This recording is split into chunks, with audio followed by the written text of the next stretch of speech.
내 삶의 의미를 되찾는 날, 안식일. 여러분 안녕하세요. 서상규입니다. 여러분들과 저는 이번 시간들을 통해서 하나님께서 주신 안식일, 기억하여 거룩히 지키도록 주어진 그 안식일이 오늘 우리들의 삶에서 어떠한 의미를 가지고 있는지를 살펴볼 것입니다. 그 안식일의 회복이 내 삶의 의미를 되찾게 하고 나아가 안식일을 주신 여호와 하나님을 더욱 깊이 알게 되는 시간이 되기를 간절히 소망합니다.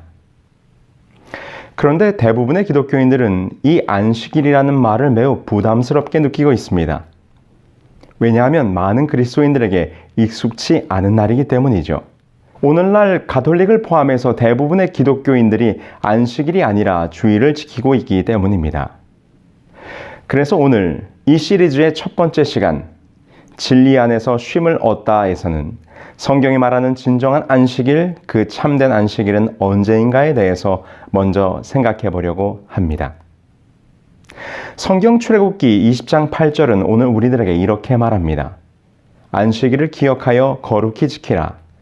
엿새 동안은 힘써 내 모든 일을 행할 것이나 제7일은 너의 하나님 여호와의 안식일인즉 너나 내 아들이나 내 육축이나 내 문 안에 유하는 객이라도 아무 일도 하지 말라. 이는 엿새 동안에 나 여호와가 하늘과 땅과 바다와 그 가운데 모든 것을 만들고 제7일에 쉬었음이라. 그러므로 나 여호와가 안식일을 복되게 하여 그날을 거룩하게 하였느니라. 여호와께서 430여 년 동안 애굽에서 살았던 이스라엘 백성들을 출애굽시키셨습니다. 출애굽기 20장에는 이제 그들이 오랫동안 잊고 살았던 여호와 하나님의 존재와 그분이 어떠한 분이신가를 가르치시면서 그들에게 언약으로 주신 십계명에 기록된 말씀, 바로 그 말씀 중에서 이 말씀은 십계명의 네 번째 계명으로 기록되어 있는 말씀입니다. 이 말씀에 보면 안식일을 기억하여 거룩하게 지키라고 말씀하십니다. 그 이유는 여호와 하나님께서 엿새 동안 세상을 지으신 창조를 기념하기 위함이라고 말씀하십니다. 십계명에서 보듯이 여호와께서는 안식일을 기억하여 지켜야 될 날로서 그의 백성들에게 주신 것임을 분명히 보게 되는 것이죠. 바로 이 십계명의 말씀 이후에 구약의 모든 이스라엘의 역사를 살펴보면 그들은 안식일을 지켜왔음을 우리는 성경에서 분명하게 보게 되는 것입니다. 그런데 어떤 분들은 이렇게 질문을 합니다. 안식일은 구약시대에 유대인들만을 위해서 주어진 날이 아닙니까? 자, 그렇다면 이 성경절을 함께 보시죠.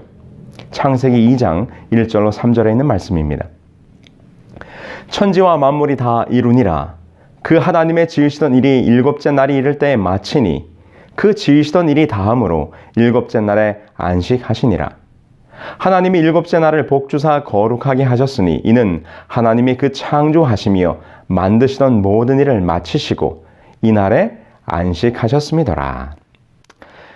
여기 창세기 2장 1절로 3절에 보면 이미 유대인들 아브라함을 부르셔서 히브리 민족, 이스라엘 민족을 따로 구별하시기 이전에 이미 하나님께서 세상을 창조하실 무렵 온 인류의 시조인 아담과 하와에게 이 일곱째 날인 안식일을 구별하여 그날을 축복된 날로서 그들에게 안식일을 허락해 주심을 우리는 보게 되는 것이죠.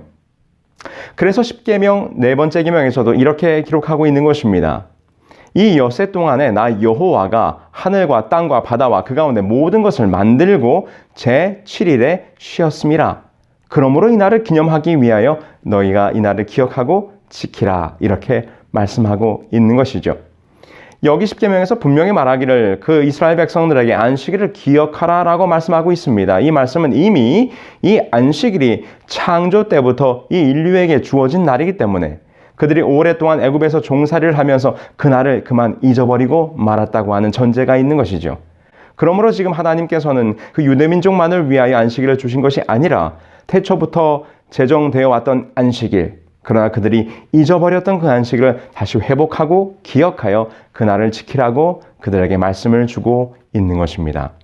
그러므로 이 안식일은 유대인들만을 위하여 주어진 안식일이 아니라 온 인류를 위하여 하나님께서 태초에 제정해 주신 하나님의 제도임을 우리는 분명히 성경을 통해서 보게 되는 것이죠.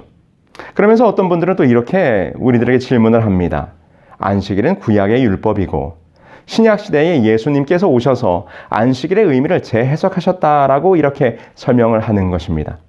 자, 그렇다면 우리는 신약을 펼쳐서 신약시대의 안식일이 어떻게 지켜져 왔는지를 함께 말씀을 통해서 보시죠.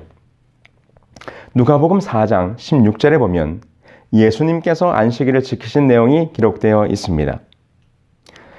예수께서 그 자라나신 곳 나사렛에 이르사 안식일에 자기의 규례대로 회당에 들어가사 성경을 읽으려 서심해라고 기록하고 있죠.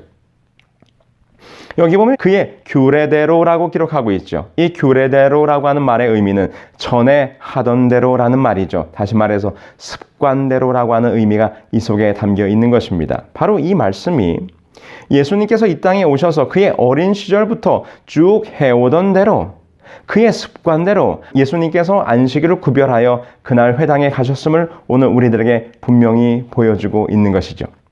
그렇습니다. 예수님 자신도 그 안식일을 구별하여 지킴으로 이 구약에 주어졌던 안식일이 신약시대 예수님 당시에도 지켜져 왔음을 우리들에게 분명히 보여주고 있는 것입니다.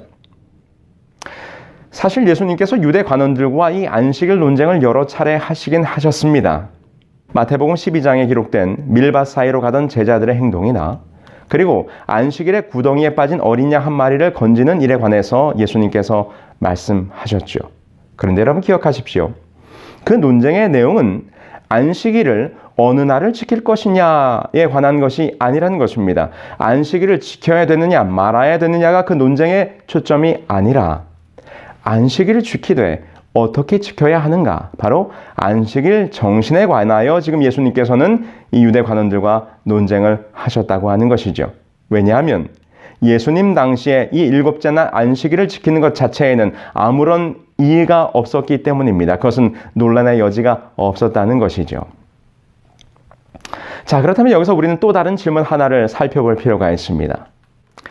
예수님이 부활하신 이후에 안식일이 그의 부활을 기념하는 일요일로 변경된 것이 아닙니까? 라고 하는 질문이 있을 수 있을 것입니다. 그렇다면 우리 성경의 기록을 통하여 예수님이 십자가에서 죽으신 직후와 그 후대의 모습을 함께 보시겠습니다. 여러분, 예수님께서 돌아가신 시간은 금요일 오후였습니다. 예수님의 십자가 주변에는 갈릴리에서 온 여자들이 많이 있었지요. 금요일 저녁 해가 넘어가기 전에 예수의 시체는 아리마대 요셉에 의해 무덤에 넣어졌고 그 이후의 여자들의 행동에 대하여 성경은 다음과 같이 기록합니다. 누가복음 23장 54절로 56절이죠. 이날은 예비일이요 안식일이 거의 되었더라. 갈릴리에서 예수와 함께 온 여자들이 뒤를 쫓아 그 무덤과 그의 시체를 어떻게 둔 것을 보고 돌아가 향품과 향유를 예비하더라. 계명을 쫓아 안식일에 쉬더라 라고 기록합니다.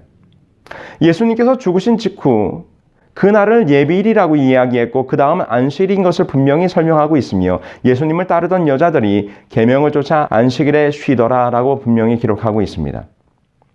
그 다음 기록을 함께 보실까요? 요한복음에 있는 말씀입니다. 요한복음 20장 1절이죠. 안식 후 첫날 이른 아침 아직 어두울 때에 막달라 마리아가 무덤에 와서 돌이 무덤에서 옮겨간 것을 보고 라고 기록하고 있습니다. 예수님의 부활 사건을 기록하고 있는 이 요한복음의 기록도 볼 때 예수님이 부활하신 날을 주일이라든지 이렇게 구별하여 부르지 않고 안식 후 첫날이라고 표현하고 있는 것을 보게 되는 것입니다.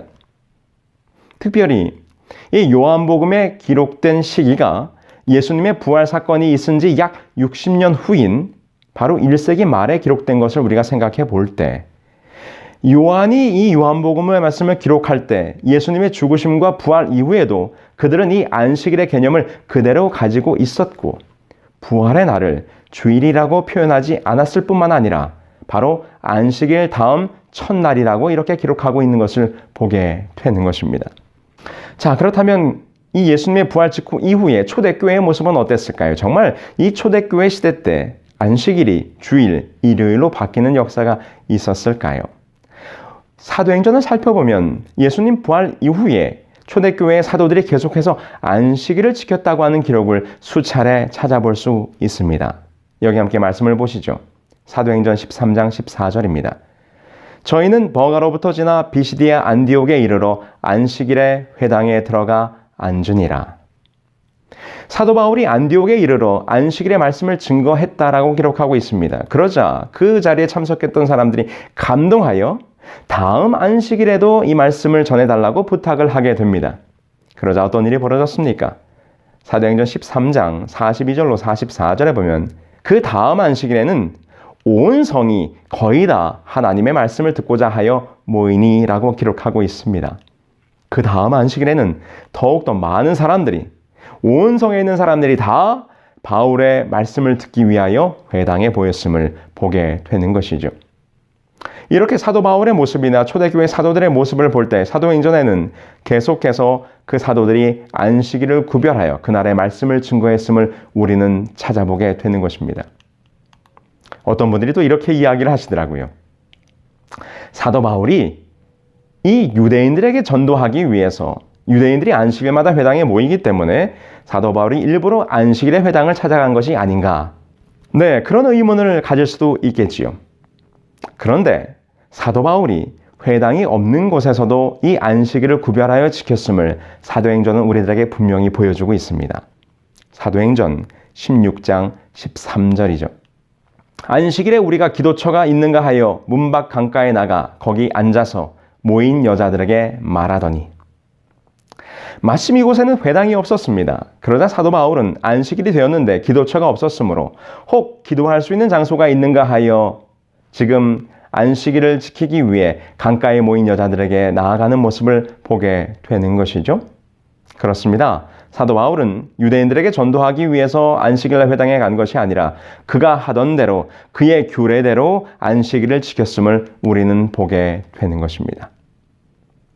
그러므로 분명하게 성경은 한결같이 말하기를 구약의 안식일이 예수님 당시뿐만 아니라 예수님 죽음 직후 아울러 초대교회의 사도들과 그들의 모습 속에서도 안식일이 계속해서 구별되어 지켜져 왔음을 우리들에게 너무나도 똑똑하게 보여주고 있는 것이죠. 여러분, 성경은 창세로부터 사도시대에까지 한결같이 오직 안식일만이 구별하여 거룩히 지켜질 날로서 언급되고 있는 것을 우리는 살펴보았습니다. 성경 그 어디에도 주일이라거나 일요일 준수에 대하여 기록하고 있지 않습니다. 오히려 굳이 주일, 곧 주님의 날이 언제인가를 생각해 볼 때 우리는 오히려 안식일이 주일임을 깨닫게 됩니다. 마태복음 12장 8절, 마가복음 2장 28절, 누가복음 6장 5절은 기록하기를 인자는 안식일의 주인이니라. 바로 인자는 안식일의 주인이라고 말씀하시면서 이 안식일이 바로 주님의 날인 것을 오히려 성경은 우리들에게 증명하고 있는 것이죠. 자, 그렇다면 여러분, 이 일요일 예배는 어떻게 시작된 것일까요? 참으로 안타깝게도 이 주일 예배는 그 성경에서 근거를 찾을 수가 없습니다. 주일 예배의 근거를 성경에서 찾으려고 하는 많은 시도가 있었고 또 몇몇 성경 구절들을 이 주일 예배의 근거로 제시하고 있기는 하지만 모두 성경의 원뜻에서 벗어난 것들이며 사실상 일요일 예배에 대한 성서적 근거는 하나도 없는 것을 우리는 발견하게 됩니다. 그렇다면 우리는 어떻게 이 기독교 가운데 이 일요일 예배 사상이 들어왔는지 그것은 어디에서 찾을 수 있을까요? 우리는 그 기원을 기독교의 역사에서 찾을 수밖에 없는 것이죠. 초대교회 그리스도인들은 그들의 모습이 유대교의 모습과 매우 닮아 있었기 때문에 그들과 구별되고자 하는 노력을 해왔었습니다. 그러던 차에 AD 76년부터 138년까지 로마를 치리했던 하드리아누스 황제 때에 유대인들의 커다란 반란이 일어나게 됩니다. 원래 이 하드리아누스는 화친 정책을 통해서 유대인들을 잘 대해주었는데 심지어 AD 70년에 무너진 성전을 재건할 수 있도록 약속까지 했었지요. 그런데 이 하드리아누스 황제가 성전 재건 약속을 지키지 않자 유대인들이 큰 반란을 일으키게 된 것입니다. 이때 유대인들의 반란을 진압하면서 이 유대인들에 대한 무서운 학살이 벌어지게 되었고 아울러 이 반란 이후에 하드리아누스 황제는 이 유대인들에 대한 세 가지 금지령을 내리게 되는 것입니다. 그 세 가지 금지령은 바로 첫 번째, 토라를 사용하지 못하도록 하고 두 번째, 할례를 금지했으며 세 번째, 안식일 예배를 금지시키게 되었습니다. 왜냐하면 이 세 가지가 유대인들을 구별하는 아주 두드러진 특징이었기 때문이죠. 그리고 이 세 가지의 금지령을 어기면 사형으로 엄하게 다스렸습니다. 그런데 문제는 여기서 발생했지요. 이 금지령 때문에 교회 안에 어려운 문제가 발생하게 되었습니다. 왜냐하면 그때까지 이 로마 제국 내에서 기독교인들은 유대교의 한 분파로서 취급을 받았기 때문입니다. 그럴 수밖에 없는 이유가 있었어요. 왜냐하면 그들의 모습이 매우 유대교와 비슷했기 때문이죠. 첫 번째로 유대인들이 신봉하는 하나님을 믿는다는 점. 두 번째, 그 두 부류가 모두 구약 성경 토라를 사용하고 있다는 점. 그리고 세 번째, 바로 이 두 부류가 모두 안식일을 지키고 있다는 점입니다. 그러니 당연히 유대인들을 억압하기 위해서 내려진 이 세 가지 금지령에 기독교인들도 포함되게 된 것이죠. 그래서 당시 교부들은 황제에게 유대인들과 기독교인들을 다르게 취급해달라고 하는 요청을 보내게 됩니다. 당시 교회를 대표하는 교부들이 황제에게 보내는 서한에 의하면 다음과 같은 기록이 남아있어요. 함께 보시죠. 디오그네투스 폐하께서 그리스도인의 종교에 관하여 알아보시기를 원하시며 또 이 문제에 관하여 정확하고 주의 깊은 조사를 하여 보기를 원하시는 줄 아나이다. 예컨대 그리스도인들은 어찌하여 유대인들의 미신을 따르지 않는지에 대하여 말입니다. 그리스도인들은 하나님을 유대인이 경배하는 듯한 그 같은 형식으로 섬기지 않습니다. 라고 하면서 이 기독교인들은 유대교와는 다르다라고 그들의 황제에게 어필을 하게 된 것이죠. 호소하게 된 것이죠. 그러나 황제는 이를 무시하고 이 유대인들과 그리스도인들 사이에 차별을 두지 않고 박해를 계속하게 되는 것입니다. 결국 교부들은 유대인들과의 차별화와 그리고 로마의 이교도들과의 동질화를 고려하지 않을 수 없게 된 것이죠. 그래서 결국 이 유대인들과의 차별화를 위해서 구약의 하나님 대신 신약의 하나님을 강조하게 됐고 이교도와의 동질화를 위해서 안식일 대신 태양신을 섬기는 이교도들의 예배일인 일요일 예배를 교회 안에 도입하게 된 것입니다. 그러다 마침내 서기 321년 3월 7일 바로 이 콘스탄틴 황제에 의해서 일요일 휴업령이 공식적으로 선포되게 됩니다. 여기 그 내용을 함께 보실까요? 이 태양을 존경하는 날에 모든 광공리들과 각 도시의 주민과 제조공장의 종업원들은 휴업하라. 그러나 농촌에서 경작에 종사하는 농민은 자유로이 노동할 수 있다. 이는 씨를 뿌리고 포도를 심는데 불리할까 염려됨이라. 바로 로마의 황제 콘스탄틴이 기독교로 개종하면서 그는 정치적인 목적으로 이 일요일 휴업령을 내리게 된 것이죠. 여기 다음과 같은 기록이 있습니다. 유세비우스에 의하면 일요일을 합당하게 준수하도록 하는 법을 최초로 제정한 사람은 콘스탄티누스인데 그는 전 로마 제국에 일요일을 규칙적으로 경축하라고 명령하였다라고 기록하고 있는 모습을 보게 됩니다.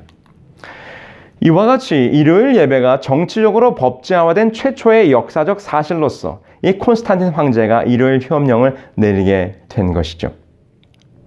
자, 이와 같은 일요일 예배는 비성서적인 배경을 가지고 매우 인위적이면서도 이교적인 방법으로 교회 안에 들어와 자리를 서서히 잡아가게 되는 것입니다. 그리고 마침내 당시의 기독교 가톨릭은 교회 안에서도 이 일요일 예배를 합법화시키기 위한 몇 차례의 회의가 있게 됩니다. 서기 325년 니케아 종교회의에서는 태양의 날 일요일을 부활절로 명명하여 성수하기를 결의합니다. 그 후에 343년 사르디카 회의에서는 이 태양의 날 일요일을 부활의 날이란 미명 아래 일요일 신성론이 부각되게 되는 것이죠. 그리고는 마침내 364년 라오디게아 총회에서 일요일을 거룩한 날로 성별하는 법규를 의결하게 되는 것입니다. 그때 의결되었던 총회의 의결 종규 제29조에는 다음과 같이 기록하고 있어요. 함께 보시죠. 그리스도인들은 유대화하거나 토요일에 게을러서는 안 되고 이날에 일을 하여야 한다. 그러나 그들은 주의 날을 특별히 존중히 여기고 그리스도인들이 되었으니 이날에 일하지 말 것이다. 만일 그들이 유대인화한 사실이 판명되면 그리스도로부터 끊어질 것이다. 너무나도 분명하지요. 바로 이렇게 기독교의 역사 가운데서 이 일요일 성수 사상이 교회 안으로 들어오게 되었고 이것은 결코 성경의 권위가 아니라 교회의 권위로 교회의 결정으로 이 일요일 숭배 사상이 교회 안에 자리 잡게 된 것입니다. 사실 이것에 대해서 가톨릭 교회는 매우 당당합니다. 왜냐하면 이 가톨릭 교회는 이 일요일 성수 사상이 그들의 권위로 말미암아 자기들이 스스로 바꿨음에 대하여 스스로 고백하고 있기 때문이죠. 1910년 1월 25일 교황 피우스 10세로부터 사도적인 축복을 받는 회신자를 위한 가톨릭 교리 문답서라고 하는 기록에 다음과 같이 분명하게 나타나고 있습니다. 여기 보면 이렇게 기록하지요. 질문: 어느 날이 안식일인가? 답변: 토요일이 안식일이다. 질문: 우리는 왜 토요일 대신 일요일을 지키는가? 답변: 가톨릭 교회가 라오디게아 종교회의에서 그 존엄성을 토요일에서 일요일로 옮겼기 때문이다. 네, 그렇습니다. 가톨릭 교회는 성경보다도 이 교회의 권위를 더 높게 두고 있기 때문에 아무리 성경에서 안식일을 기억하여 거룩히 지키라고 하는 말씀이 있다 할지라도 그 안식일을 일요일로 바꾸는 누구의 권위로요? 교회의 권위로 바꾸었기 때문에 우리는 지금 주일을 지킨다라고 당당하게 설명하고 있는 것입니다. 그래서 이 교회 역사를 통해서 이 일요일 예배가 어떻게 시작되었으며 어떤 과정을 통해서 오늘날과 같이 보편화되었는지에 대해서 그 정확한 배경을 인식하고 있는 교회는 개신교회가 아니라 오히려 가톨릭 교회지요. 개신교회는 오직 성경으로라는 정신을 가지고 출발하였기 때문에 이 일요일 예배에 대한 근거를 성경에서 찾으려고 노력했지만 아무리 찾아도 이 일요일 예배에 대한 근거를 성경에서 찾을 수 없는 것입니다. 그러나 가톨릭은 성경보다 교회의 전통을 더 중시하기 때문에 성경에 근거가 없는 일요일 예배에 대하여 교회의 전통으로 그것을 매우 떳떳한 입장을 취하고 있는 것입니다. 그래서 여러분, 이 오직 성경으로라고 외치면서 가톨릭 교회로부터 구교회로부터 종교개혁을 일으켰던 이 개신교회를 향하여 가톨릭은 참으로 다음과 같은 씁쓸한 시각을 바라보는 것입니다. 여기 이런 기록이 있어요. 만약 당신이 성경만을 따른다면 당신은 토요일을 지켜야 할 책임이 있다. 이 토요일이 곧 안식일이죠. 왜냐하면 그날이야말로 하나님께서 거룩히 지키도록 전능하신 하나님께서 특별히 지시하셨기 때문이다. 비가톨릭 신자들은 1800년간 일요일을 지킴으로써 성경의 제도가 아닌 가톨릭 교회의 전통을 실천하고 있는 것이다. 제7일 안식을 예수재림교회 신자들처럼 토요일을 지키는 사람들은 이 점에 있어서 그들의 덜미를 잡고 있는 것이다. 성경만을 신앙의 유일한 지침으로 주장하고 있는 개신교회는 일요일 준수에 대한 아무런 보증이 없다라고 기록하고 있는 것입니다. 참으로 안타까운 우리 현재 개신교회의 현실이죠. 에드워드 기본스라는 사람이 교부들의 신앙이라는 책에서 이와 같이 다시 한번 이 사실을 꼬집고 있습니다. 주일을 거룩하게 지킬 의무의 예를 들어보자. 이는 물론 신자의 가장 중대한 의무의 하나이지만 성서에서는 그에 대한 명백한 구절을 하나도 찾아볼 수 없다. 성서의 안식일은 토요일이지 일요일이 결코 아니다라고 기록하고 있습니다. 사실 이 개신교회에 이 안식일에 대한 증언들도 많이 있어요. 심리교 요람의 저자인 히스코스 박사님이 1893년 8월 20일 뉴욕주 사라토가에서 일단의 목사님들 앞에서 다음과 같이 설교하는 가운데 그는 이렇게 언급합니다. 안식일을 거룩히 지키라는 명령은 전에도 있었고 지금도 있으나 일요일은 안식일이 아니다. 안식일이 주일의 일곱째 날에서 첫째 날로 옮겨진 것을 꽤 그럴듯하게 말할 수는 있을 것이다. 이런 변경을 뒷받침하는 기록을 찾을 수 있을까? 신약에는 없다. 절대로 없다. 물론 나는 일요일을 지키는 관습이 초대교회사의 종교적인 날로 도입된 것을 교부들의 글과 다른 자료들을 통해서 잘 알고 있다. 그러나 태양신의 이름을 따고 이 교회의 낙인이 찍힌 이날이 교황권의 배교로 말미암아 채택되고 시인되어졌으며 신령한 유산으로 개신교회에 물려진 것이 이 얼마나 가련한 일인가라고 고백하고 있습니다. 여기 기록을 하나 더 살펴보시죠. 기독교의 역사가였던 네안더, 그리스도교 신앙과 교회의 역사라고 하는 책에서 그는 다음과 같이 언급합니다. 일요일을 축일로 삼은 것은 다른 모든 축제일의 경우처럼 단지 인간이 제정한 것이다. 안식일 계명을 일요일로 변경하는 명령을 내리고자 하는 의도가 사도들에게나 초대교회에는 전혀 없었다라고 기록하고 있는 것입니다. 그렇습니다. 지금까지 우리가 살펴본 것처럼 주일 예배, 곧 일요일 준수에 대해서는 성경의 어떠한 근거도 찾을 수가 없습니다. 그것은 기독교의 지나온 역사 속에서 신앙의 환경과 시대가 바뀌면서 그 시대와 타협해온 이 역사의 산물임을 우리는 분명히 보게 되는 것이지요. 여러분, 여기 책이 한 권이 있습니다. 이 책의 이름은 진짜 왕자와 가짜 왕자라는 책이죠. 이 책은 20세기의 가장 위대한 종교 사상가인 마르틴 부버가 그의 철학적 사상을 동화적인 내용으로 지은 책입니다. 이 책은 한날 한시에 태어난 왕비와 시녀의 아이가 한 사람에 의해 운명이 서로 뒤바뀌면서 시작이 됩니다. 후에 시녀의 아들이었던 이 가짜 왕자는 자신이 진짜 왕자가 아닌 것을 알게 됩니다. 그런데 그는 자기 것도 아닌 그의 자리를 지키기 위해 애를 쓰며 살아갑니다. 그러나 그러면 그럴수록 그는 자신의 진정한 삶은 없고 가짜로서의 삶을 살아나갑니다. 결국은 자신이 아닌 남의 인생, 빈 껍데기 인생을 살게 되었던 것이죠. 여러분, 이 가짜 왕자는 늘 불안했습니다. 왜냐하면 자신이 진짜가 아님을 알게 되었기 때문이죠. 여러분, 진짜는 당당할 수 있지만 가짜는 늘 불안합니다. 가짜는 진정한 쉼을 줄 수가 없습니다. 불안함과 초조함만이 있을 뿐이죠. 우리는 참된 것, 진짜, 곧 진리 안에서만 진정한 쉼과 평안을 누릴 수 있는 것입니다. 여러분, 오늘 하나님께서 우리들에게 이렇게 말씀하십니다. 안식일을 기억하여 거룩히 지키라. 내가 너를 위하여 구별하고 축복한 이날, 이 참된 안식일, 이 진정한 쉼의 날에 함께 하자고 오늘 우리들을 초청하고 계십니다. 진리 안에서 쉼을 얻다. 오늘 진리를 발견한 여러분들의 마음속에 진정한 쉼이 함께 하시기를 간절히 소망합니다.